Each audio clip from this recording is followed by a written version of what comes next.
Hi folks. Just kind of got a bit bored of sitting here on my own, so I thought I'd set up some lights and a camera and just get busy with some of the tying. I'm just about to join John and Vito in Italy, which should be very cool. I've seen some photos already about what they're up to, so I'm super jealous. But I have the task of sitting here and filling this box with wonderful confections of fur and feather and whatever else.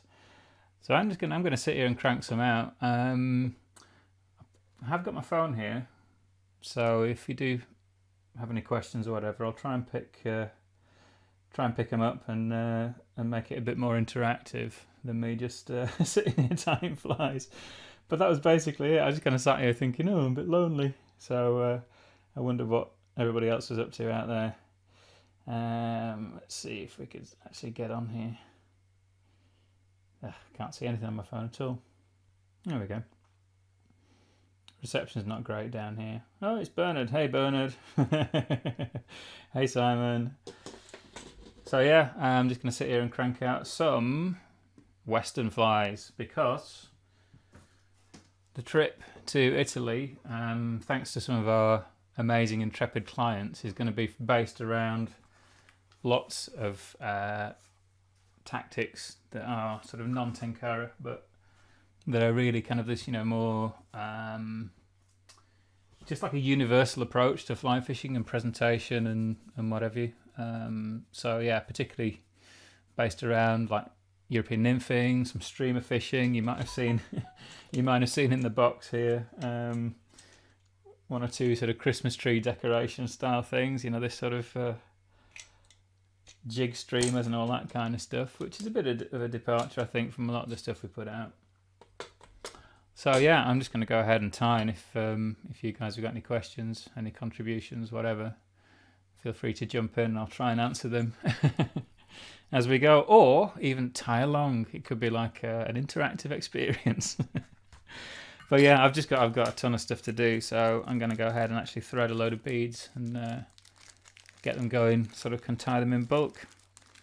Oh yes, we closed the Kurasan bundle back catalogue launch last night. Kind of a revamping and a reboot of that particular bundle, so it's an 8-piece bundle now. But just say huge thanks to everyone that got in on that. That's really what keeps us going, particularly producing the free episodes and everything else as well. We couldn't do any of that. I couldn't even produce the blog and the website content without that support. So huge thanks. And again, that's a real privilege to have been shown all the stuff that we got to see.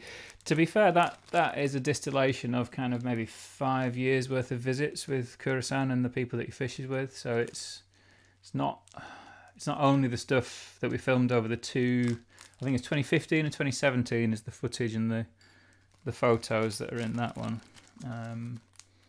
But to be fair, you can't really interpret that stuff without the rest of the kind of 5 years worth of visits as well. And as I said in some of the emails to folks on the email list, to go and sort of do those trips and those journeys are just fantastic and a massive privilege and worth every penny of that airfare and everything else. Worth every penny of the filming gear that we put together to actually capture that stuff as well, so that, just for our own benefit as well. Hey John, hey Sean. I'm just seeing. Shouldn't you be at work, Sean? But yes, I'm going to crank out now, hopefully. Although I've not tied any for a while, so the first few might be rubbish. I might have to put these in, somebody else's box. Maybe I'll fob them off on John when I get to Italy. But yeah, I'm just going to do some small bead head, kind of olive nymphs. These ones are going to have a metallic pink head as it happens, but yeah, just that bit of anti-camouflage that we talk about quite a lot. You'll probably notice as well, I've not dressed anything up in terms of the you know, this is my actual setup, and it's, you know, it's chaos. It doesn't look as neat and tidy as when we do for proper filming stuff. So I've just kind of thrown it together, but this is the, you know, the reality really of sitting down. I got slammed yesterday and the day before with one of these things for the Wild Trout Trust, which is kind of, this needs to be done sooner than yesterday, and it's right in the middle of when I could have done with a couple of slightly easier days on that front. I don't generally work for the Wild Trout Trust on Thursdays.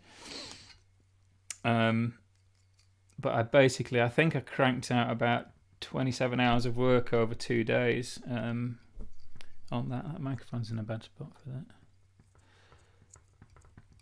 To just try and get this application in. So that was kind of, you know, the last thing I needed at this point, in this stage in the proceedings.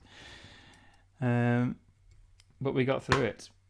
But it does mean I'm making up time when it comes to the fly tying. So I just wanted to kind of maybe share some of that experience with you. I'm going to have to move that.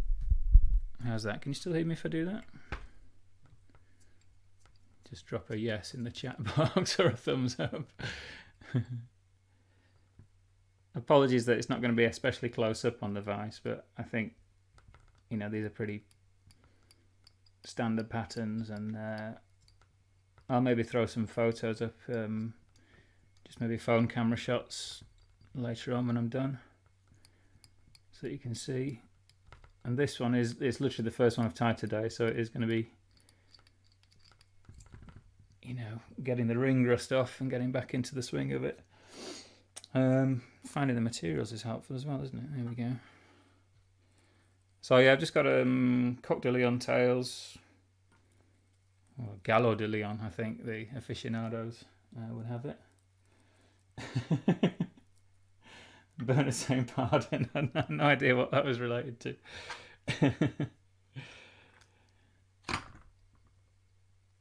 And yeah, I've got some UTC olive wire. Great thing about these nymphs and tying with sort of gel spun polyester, this is Fish On Ultimate Tying Silk. When you've got a kind of a tungsten beaded nymph, gel spun polyester as a tying thread, and then wire as a body, they're like super robust. So they'll last for plenty of fish, which is kind of what you want, particularly when you're nymphing and getting down amongst the rocks a little bit. I'm just trying to build up the underbody shape that I want as well a little bit, but I don't want to go too crazy with that because these are meant to be skinny. And I'm going to come over with open turns on this wire because I want that sort of bumpy, ridged effect.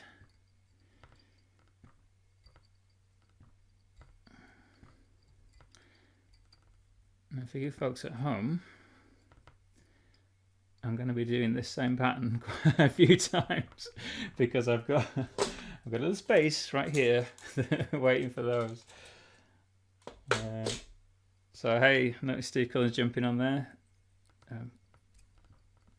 Industry pro tire. I think he'll know the pain of trying to crank out bulk numbers of flies before a trip. Man in room. Yeah, I was saying when I started out, Steve, the only reason I was doing this was just I was kind of bored and lonely tying flies on my own. So yeah, I think what I'll do is I'll throw up some pictures later on of the actual things that I produce, because it's going to be loads of the same pattern. It's as much, well, it's probably more for my benefit than you guys, to be honest. I just got kind of bored sitting down here on my own. I could give you a tour of the room at some point. In fact, I'm going to go a bit brighter actually, I think. Maybe purple's a bit too bright.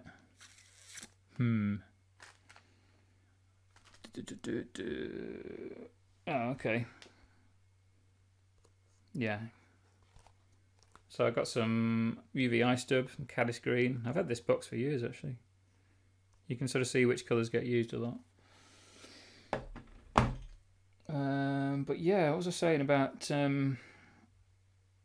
Oh, the Italy trip. So yeah, the reason I'm tying all these flies is that we have massively grateful. We've got 3 really intrepid clients that have agreed to come out once we film a bunch of new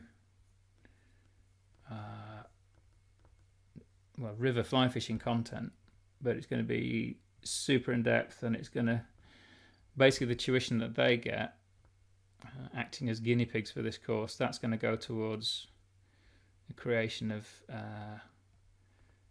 some really in-depth video training material that we're going to produce.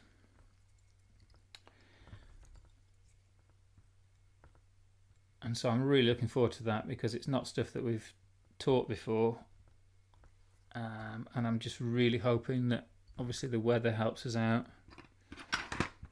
and then we get all the stuff that we need.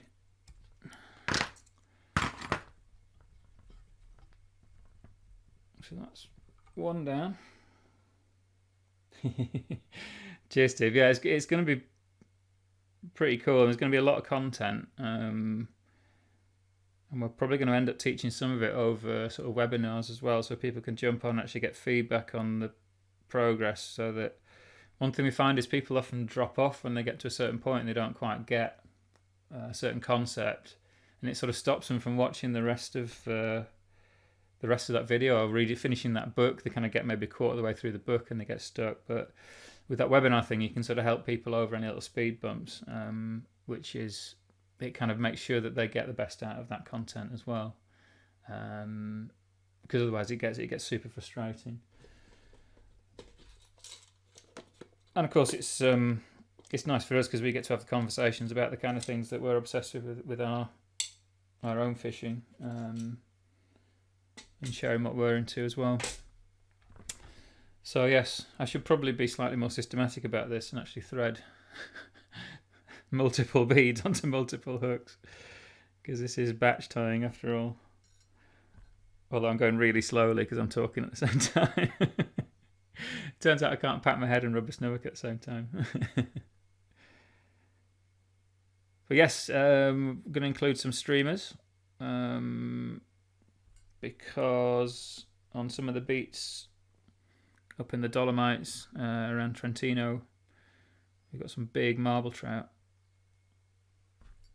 which is a surprise to a lot of people because I think marbles are only endemic or available in Slovenia. But of course, if you look on the map, Italian Dolomites, borders right alongside that same mountain range. The border. It's pretty close by, and they have native marble trout populations up there. There's also some big brown trout, and then as you go further downstream, there's some really special grayling as well. So I'm trying to be tooled up for a bunch of different techniques, and particularly because we're demonstrating stuff, so we need to have that kind of fine control over depth as well. So there's lots of different ranges in bead size and weightings and the size of flies, all that good stuff, so that we can cover every floor in the restaurant, if you like. It's about time I traded this vise in for another one, I think, because I can't even remember how many O-rings I've gone through on the rear end of that vise, but that's not exactly spring loaded anymore. So I have to be kind of careful when dropping the hook in there.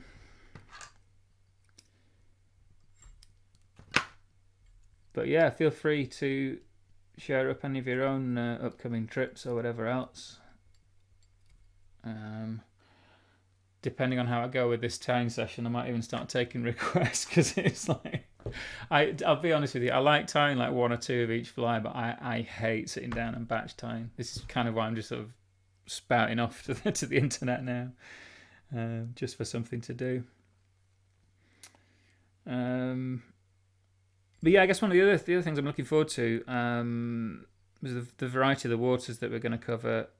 They're really suitable for a lot of different tactics, but I think something that I've massively enjoyed in my own fishing the last few years is kind of cherry picking and blending and melding sort of some of the high level tactics from different schools of fly fishing. And I kind of a soapbox thing of mine is whenever you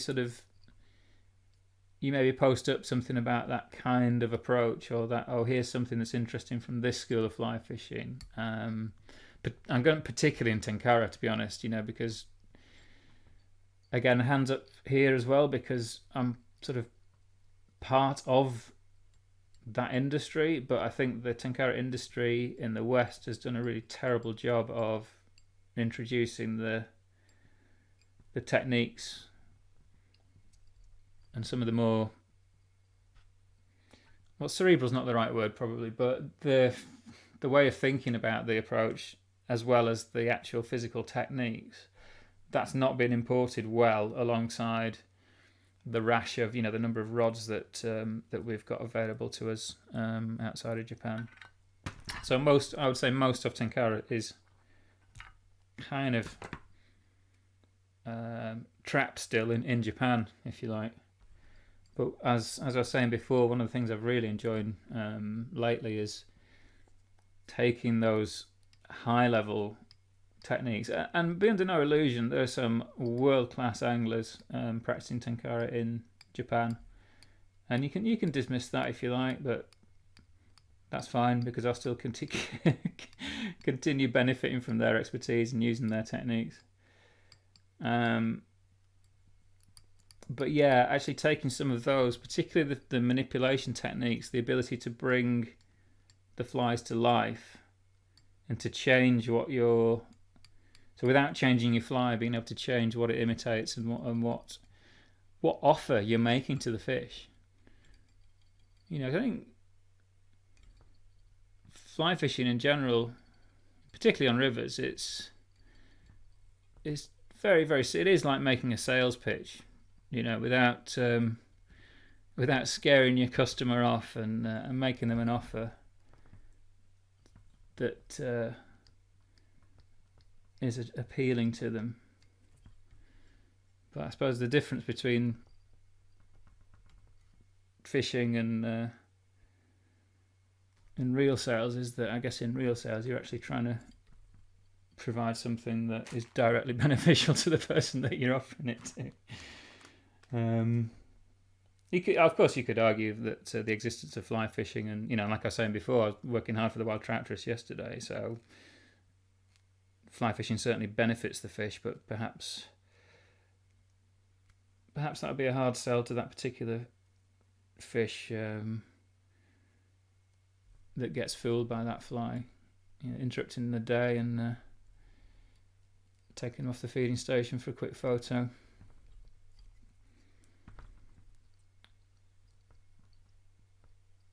I'm just going in with that same dubbing and trying to get that nice. There's actually a bit too much on there. They're really skinny, these nymphs, so I'm trying to keep it really small and sparse. I don't want too much in the way of stuff that sticks out and slows down that sink rate.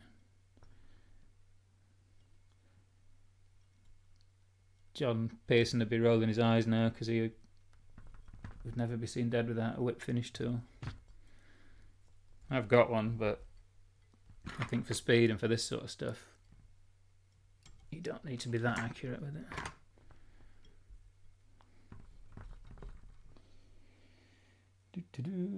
Another one down.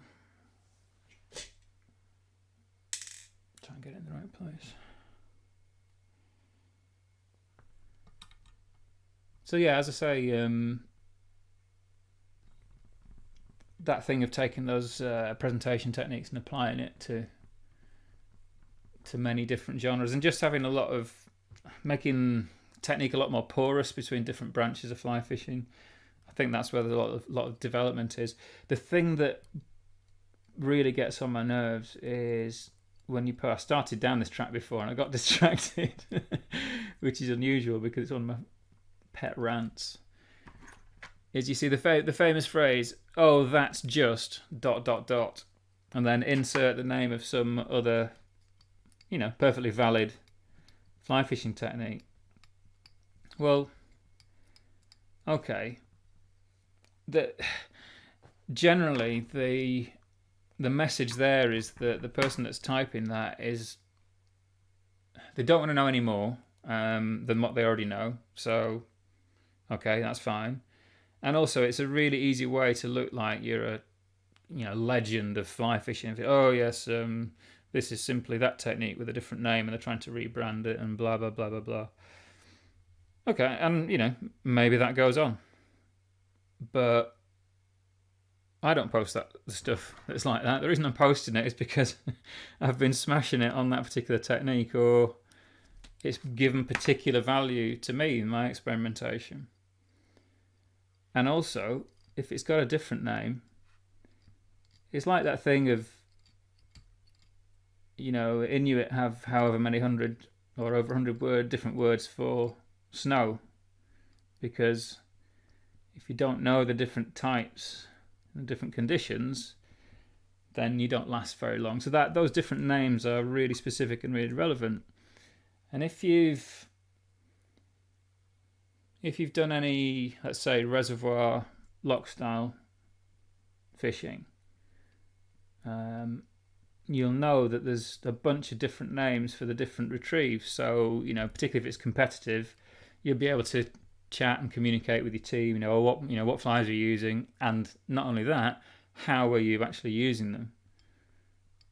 So whether it's like, oh, it was an FT8 retrieve, or it was like I was speed skating, or it was this, I was that, or, you know, a ton of different names. So even though sometimes the names can be a bit weird because they might not be in the same language that you normally speak, there's a good reason for those names existing and those tactics. And that idea of, oh yeah, this is just like, there was one the other day that had a discussion online that French nymphing or Euro nymphing is just the lies and ring lift, and everyone's got short memories, and it's just rebranded by that, and it's all a big con. So first of all, I didn't really even know what aspect of Euro nymphing that particular person was talking about. But yeah, you see it all the time. That it's that desire to kind of reduce it to, and I sort of wonder whether it's like people get frustrated. Oh God, I've only just learned what Czech nymphing is, and I've just about got my head around that. And then there's all these other new things as well. But I think the thing is, rather than getting frustrated and overfaced with that, just cherry pick the stuff that's relevant to you. And it doesn't take much trial and error and investigation to sample some of these methods. And there's a bunch of pretty decent stuff online that'll help you get started in a lot of these things. And obviously I'm going to I'm going to suggest our stuff is among that. A lot of I think the first 22, 23 lessons in our free email course is all about different aspects of French nymphing, Czech nymphing. There's some upstream wet fly stuff in there as well. So that stuff is available if you're vaguely curious. But I see it a lot online, that idea of, there's this new name, it's just, and so like reducing it and trying to sort of do it down and take the fun out of it, really. So screw those guys. And I'm happy to debate that with anybody online.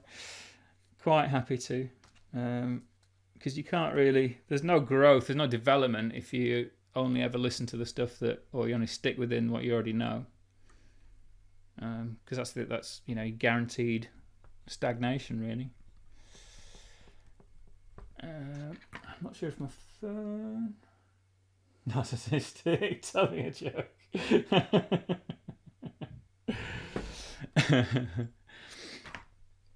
So yes, as I say, if you have got any questions or any comments or abuse, whatever, I'm just hanging out here Tyiing. So You know, feel free to share your own tying den pics or whatever else.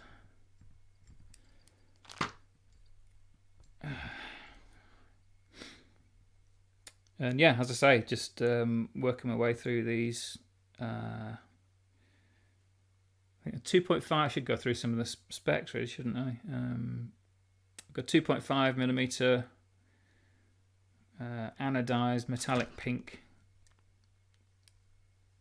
bead head on a size 16.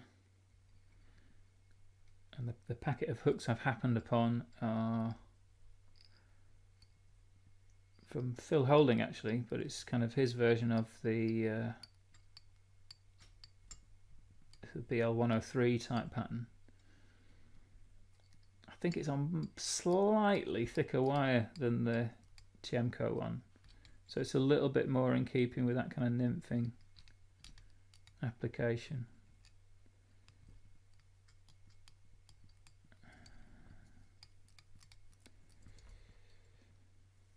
Yep, so yeah, it's for Phil Holding at the Fly Tying Boutique.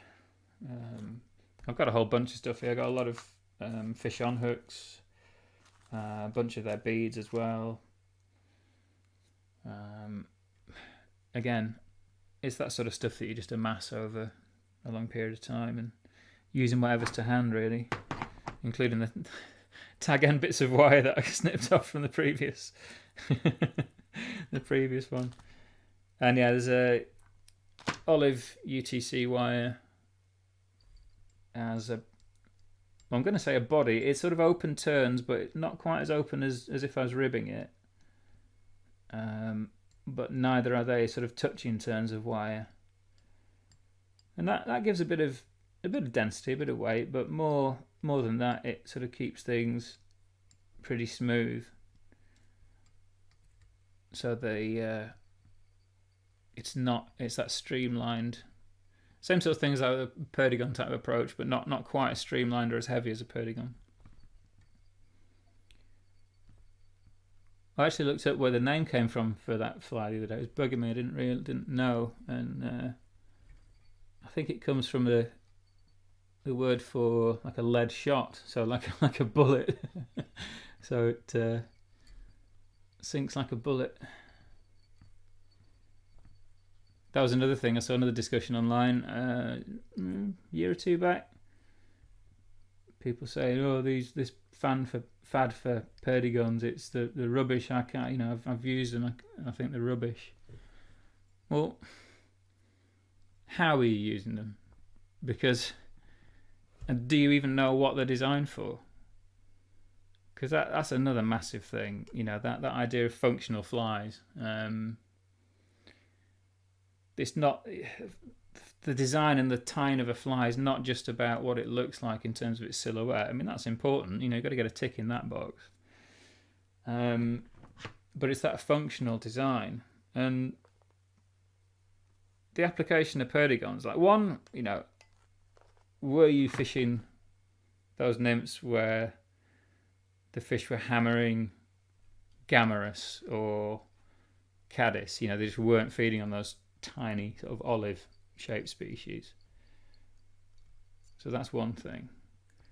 And the other thing is, the reason it is designed that way is that you need to be getting down to the feeding depth in fairly deep and or fairly fast water. So if you're fishing that pattern in a situation where it's going to sink like a shot, the bullet after that it's named after, in a really unnatural way, and disappear out either into the riverbed or below the feeding zone or whatever else.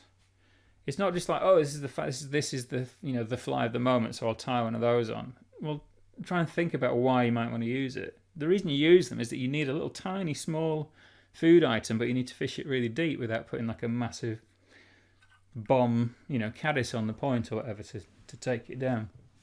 Now that's another option as well. You can obviously use that. You can have that on, if you can go super deep and have those little fish catchers on the droppers as well. But it's that complete lack of thought, and then the willingness to go online and say, clearly in my massively informed opinion, that these are useless. Wow. Anywho, rant over. I'm probably going to just do one more of these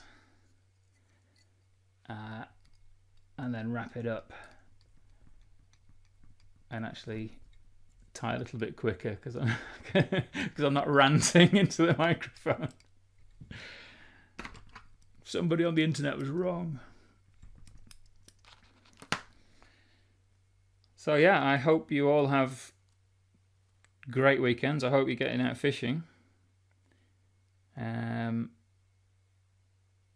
I'm pretty psyched actually at some of the stuff that we'll be able to share when we get back from Italy. And I'm also really looking forward to blowing the minds of the guys that are coming with us.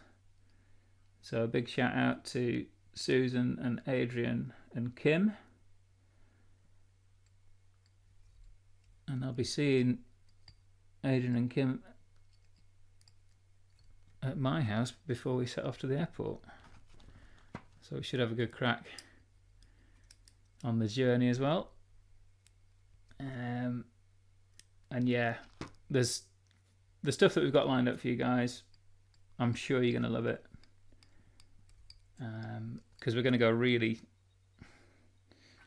full bore, really deep dive on a lot of techniques. And it's not stuff that I see taught anywhere, whether it's in articles or books. And it is that kind of real, almost like universal soldier approach. You can it's the sort of stuff that you know, it's really enjoyable because it means that you can just pick up any kind of rod and reel, you know, leaf through anybody's fly box and be dropped on a river pretty much anywhere in the world, and you know, be confident.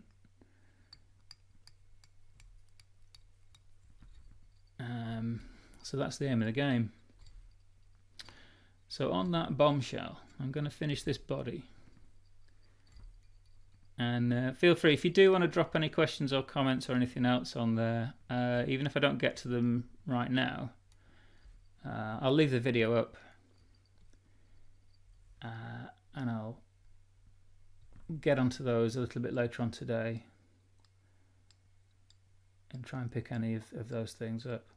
I will just even if they're just phone snaps, I will take a few pictures of the stuff that I'm tying, just to give you an insight. It's not that they're any more especially deadly than anything else, not as secret patterns or anything, but as I was saying before, you know, applied in the right circumstances and understanding why you're using them and what the strengths and weaknesses are. Is that why I don't want to break? There we go. That's really the key. So it's matching that function, the form. Form follows function, which is one of my favourite quotes. So, yeah, in other words, you can make a very beautiful chair, but if you can't sit on it, it ain't a chair. So the idea of the shapes and the materials that are put into these flies, that is derived from what you actually want those things to do for you and for the fish. So there we go. Bit of a Friday fly tying den session. I'm going to wander around. If I can get my legs out from under the table, I'm going to wander around and turn the camera off, and I'll see you guys very soon.